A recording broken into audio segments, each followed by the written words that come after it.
ನಿಮಗೆ ಗೋಬಿ ಮಂಚೂರಿ ತಿನ್ನೋ ಅಭ್ಯಾಸ ಇದೆಯಾ? ಈ ಅಭ್ಯಾಸ ಏನಾದರೂ ಇದ್ದರೆ ಈ ವಿಡಿಯೋ ನಿಮಗೋಸ್ಕರ ಮಾಡಿರೋದು. ಸೊ ಈಗ ರೀಸೆಂಟ್ಲಿ ನಮ್ಮ ಕರ್ನಾಟಕ ಗೌರ್ಮೆಂಟು ಗೋಬಿ ಮಂಚೂರಿ ಮತ್ತು ಕಾಟನ್ ಕ್ಯಾಂಡಿಗಳಲ್ಲಿ ಬಳಸುವಂಥ ಆರ್ಟಿಫಿಷಿಯಲ್ ಫುಡ್ ಕಲರ್ಸ್ನ ಬ್ಯಾನ್ ಮಾಡಿದೆ. ನೀವೆಲ್ಲ ಇದು ನ್ಯೂಸಲ್ಲಿ ಕೇಳಿರ್ಬೋದು ಅಥವಾ ಓದಿರ್ಬೋದು. ಸೊ ಬೇಸಿಕಲಿ ನಮ್ಮ ಕರ್ನಾಟಕ ಗೌರ್ಮೆಂಟ್ ಏನು ಮಾಡಿದೆ ಅಂದರೆ ಒಂದು ಸ್ಯಾಂಪಲ್ ಸರ್ವೆ ಮಾಡಿತ್ತು. 175 ಗೋಬಿ ಮಂಚೂರಿ ಸ್ಯಾಂಪಲ್ಸ್ನ ಕಲೆಕ್ಟ್ ಮಾಡಿತ್ತು. ಈ 175 ಸ್ಯಾಂಪಲ್ಗಳಲ್ಲಿ 101 ಸ್ಯಾಂಪಲಲ್ಲಿ ಆರ್ಟಿಫಿಷಿಯಲ್ ಕಲರ್ಸ್ ಯೂಸ್ ಮಾಡಿರೋ ಬಗ್ಗೆ ಟೆಸ್ಟ್ ಮಾಡಿದಾಗ ಅವ್ರಿಗೆ ಗೊತ್ತಾಯಿತು. ಸೊ ಬೇಸಿಕಲಿ ಇವರು ಟೆಸ್ಟ್ ಮಾಡಿದ್ದು ರೋಡಮೈನ್ ಬಿ ಅಂತ ಒಂದು ಆರ್ಟಿಫಿಷಿಯಲ್ ಕಲರ್ನ. ಸೊ ಈ ಆರ್ಟಿಫಿಷಿಯಲ್ ಕಲರ್ ನಾರ್ಮಲಿ ಯೂಸ್ ಮಾಡೋದು ಟೆಕ್ಸ್ಟೈಲ್ ಇಂಡಸ್ಟ್ರೀಸ್, ಅಂದರೆ ಬಟ್ಟೆಗಳಿಗೆ ಕಲರ್ ಹಾಕೋದಕ್ಕೆ, ಲೆದರ್ಗೆ ಕಲರ್ ಹಾಕೋದಕ್ಕೆ, ಪ್ಲಾಸ್ಟಿಕ್ ಬಾಟಲ್ಸ್ ಅಥವಾ ಪ್ಲಾಸ್ಟಿಕ್ ಕಂಟೈನರ್ಸ್ಗೆ ಕಲರ್ ಹಾಕೋದಕ್ಕೆ. So this is mainly for industrial colouring agent. ಇದು ಆ್ಯಕ್ಚುಲಿ ಫುಡ್ ಕಲರಿಂಗ್ ಏಜೆಂಟ್ ಅಲ್ಲ. ಬಟ್ ಈ ಸ್ಮಾಲ್ ವೆಂಡರ್ಸ್, ಅಂದರೆ ರೋಡ್ ಸೈಡಲ್ಲಿ ವ್ಯಾಪಾರ ಮಾಡೋರು, ರೋಡ್ ಸೈಡಲ್ಲಿ ಗೋಬಿ ಮಂಚೂರಿ ಮಾಡೋರು, ಇವರೆಲ್ಲ ಇದು ಚೀಪ್ ಇರುತ್ತೆ ಅಂತ ಭಾಳಷ್ಟು ಜನ ಇದನ್ನು ಯೂಸ್ ಮಾಡ್ತಾರೆ. ಆರ್ಟಿಫಿಷಿಯಲ್ ಕಲರ್ ಯೂಸ್ ಮಾಡೋದ್ರಿಂದ ಭಾಳ ಆರೋಗ್ಯದ ಮೇಲೆ ದುಷ್ಪರಿಣಾಮಗಳಿದೆ. ಇದು ಬೇಕಾದಷ್ಟು ತೊಂದರೆಗಳಿಗೆ, ಆರೋಗ್ಯದ ತೊಂದರೆಗಳಿಗೆ ಕಾರಣ ಆಗ್ಬೋದು.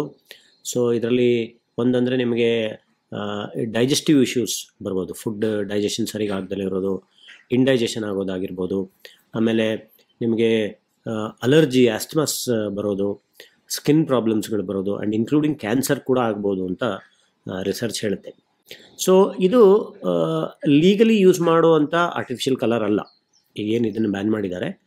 ಬಟ್ ಲೀಗಲಿ ಯೂಸ್ ಮಾಡುವಂಥ ಆರ್ಟಿಫಿಷಿಯಲ್ ಕಲರ್ಸ್ ಕೆಲವು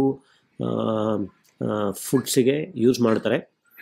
ಸೊ ಆ್ಯಸ್ ಪರ್ ರೆಗ್ಯುಲೇಷನ್ಸ್ ಅದು ಸೇಫ್ ಅಂತ ಕನ್ಸಿಡರ್ ಮಾಡ್ತಾರೆ. ಸೊ ಬೇಸಿಕಲಿ ಯಾವ ಆಹಾರಗಳಲ್ಲಿ ಈ ಆರ್ಟಿಫಿಷಿಯಲ್ ಕಲರ್ಸ್ ಜಾಸ್ತಿ ಇರುತ್ತೆ ಅಂತ ನೋಡೋದಾದರೆ, ಯೂಶ್ವಲಿ ಮಕ್ಕಳಿಗೆ ಕೊಡುವಂಥ ಆಹಾರಗಳು. ಫಾರ್ ಎಕ್ಸಾಂಪಲ್, ನೀವು ಮಕ್ಕಳಿಗೆ ಕೊಡುವಂಥ ಚಾಕ್ಲೇಟ್ಸು, ಕ್ಯಾಂಡೀಸು,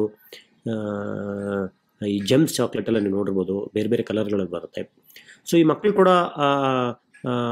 ಆಹಾರಗಳಲ್ಲಿ ಕಲರ್ಸ್ ಏನಕ್ಕೆ ಹಾಕಿರ್ತಾರೆ ಅಂದರೆ ಮಕ್ಕಳನ್ನ ಅಟ್ರಾಕ್ಟ್ ಮಾಡೋದಕ್ಕೋಸ್ಕರ ಈ ಕಲರ್ಗಳನ್ನ ಹಾಕಿರ್ತಾರೆ.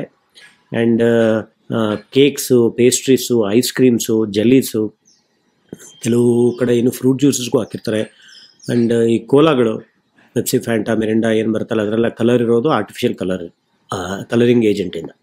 ಆ್ಯಂಡ್ ರೋಡ್ ಸೈಡಲ್ಲಿ ಮಾರುವಂಥ ಚೈನೀಸ್ ಫುಡ್ಸ್ ಆಗಿರ್ಬೋದು, ಕಬಾಬ್ಗಳಲ್ಲಾಗಿರ್ಬೋದು, ಕಬಾಬಲ್ಲಿ ರೆಡ್ ಕಲರ್ ಬರೋದು ಯೂಶಲಿ ಆರ್ಟಿಫಿಷಿಯಲ್ ಕಲರ್ಸ್ ಜಾಸ್ತಿ ಹಾಕಿರ್ತಾರೆ. ಸೊ ಈ ಥರ ಹಲವಾರು ಫುಡ್ ಐಟಮ್ಸಲ್ಲಿ ಆರ್ಟಿಫಿಷಿಯಲ್ ಕಲರ್ಸ್ ಯೂಸ್ ಮಾಡ್ತಾರೆ. ಯೂಶಲಿ ಪ್ಯಾಕೆಟಲ್ಲಿ ಬರುವಂಥ ಏನೇ ಫುಡ್ ಇದ್ದರೂ ಅದರಲ್ಲಿ ಆರ್ಟಿಫಿಷಿಯಲ್ ಕಲರ್ಸು, ಪ್ರಿಸರ್ವೇಟಿವ್ಸ್ ಇರೋ ಚಾನ್ಸಸ್ ಜಾಸ್ತಿ ಇರ್ತದೆ. ಆ್ಯಂಡ್ ರೋಡ್ ಸೈಡಲ್ಲಿ ತಿನ್ನುವಂಥ ಆಹಾರಗಳಲ್ಲಿ ಇವೆಲ್ಲ ಜಾಸ್ತಿ ಇರುತ್ತೆ. ಈವನ್ ಲೀಗಲಿ ಸೇಫ್ ಇರುವಂಥ ಆರ್ಟಿಫಿಷಿಯಲ್ ಕಲರ್ಸ್ ಯೂಸ್ ಮಾಡಿದ್ರೂ ಲಾಂಗ್ ಟರ್ಮಲ್ಲಿ ಅದರಿಂದನೂ ತುಂಬ ತೊಂದರೆಗಳಾಗುತ್ತೆ ಅಂತ ರಿಸರ್ಚ್ ಹೇಳುತ್ತೆ. ಸೊ ಆದಷ್ಟು ಇದರ ಉಪಯೋಗವನ್ನು ನಾವು ಎಷ್ಟು ಕಮ್ಮಿ ಮಾಡ್ತೀವಿ ಅಷ್ಟು ಆರೋಗ್ಯ ನಮ್ಮ ಕೈಯಲ್ಲಿರುತ್ತೆ. ಸೊ ಈ ಆರ್ಟಿಫಿಷಿಯಲ್ ಕಲರ್ಸ್ ಬಗ್ಗೆ ಎಸ್ಪೆಷಲಿ ನೀವು ಗಮನ ಕೊಡಬೇಕು. ಮಕ್ಕಳಿಗೆ ಏನಂದರೆ ಏನು ಕೊಡಿಸೋದು ಮುಂಚೆಯಿಂದನೇ ಅಭ್ಯಾಸ ಮಾಡ್ಕೊಂಬಿಟ್ರೆ ಮಕ್ಕಳು ಅದಕ್ಕೆ ಅಡಿಕ್ಟ್ ಆಗಿ ಈಗ ಮಕ್ಕಳಿಗೆ 25-30 ವರ್ಷ ರೀಚ್ ಆದಾಗಲೇ ಅವರಿಗೆಲ್ಲ ಕಾಯಿಲೆಗಳೆಲ್ಲ ಬರ್ತಾ ಇದೆ. ಸೊ ಇದಕ್ಕೆ ಪ್ರಿಸರ್ವೇಟಿವ್ಸ್ ಮತ್ತು ಆರ್ಟಿಫಿಷಿಯಲ್ ಫುಡ್ ಕಲರ್ಸ್ ಅಥವಾ ಫುಡ್ ಅಡಿಟಿವ್ಸ್ ಅಂತ ಏನು ಹೇಳ್ತೀವಿ, ಇದು ಕಾರಣ.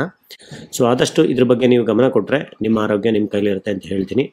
ಸೊ ಈ ಕಂಟೆಂಟ್ ನಿಮ್ಗೆ ಇಷ್ಟ ಆಗಿದರೆ ದಯವಿಟ್ಟು ನನ್ನ ಚಾನೆಲ್ಗೆ ಸಬ್ಸ್ಕ್ರೈಬ್ ಮಾಡಿ. ಇದೇ ಥರ ಬೇರೆ ಕಂಟೆಂಟ್ ಜೊತೆ ನಿಮ್ಮನ್ನು ನಾನು ನೆಕ್ಸ್ಟ್ ವೀಡಿಯೋದಲ್ಲಿ ಮೀಟ್ ಮಾಡ್ತೀನಿ. ಅಲ್ಲಿ ತನಕ ಪ್ಲೀಸ್ ಡೂ ಟೇಕ್ ಕೇರ್. ನಮಸ್ಕಾರ. Thank you.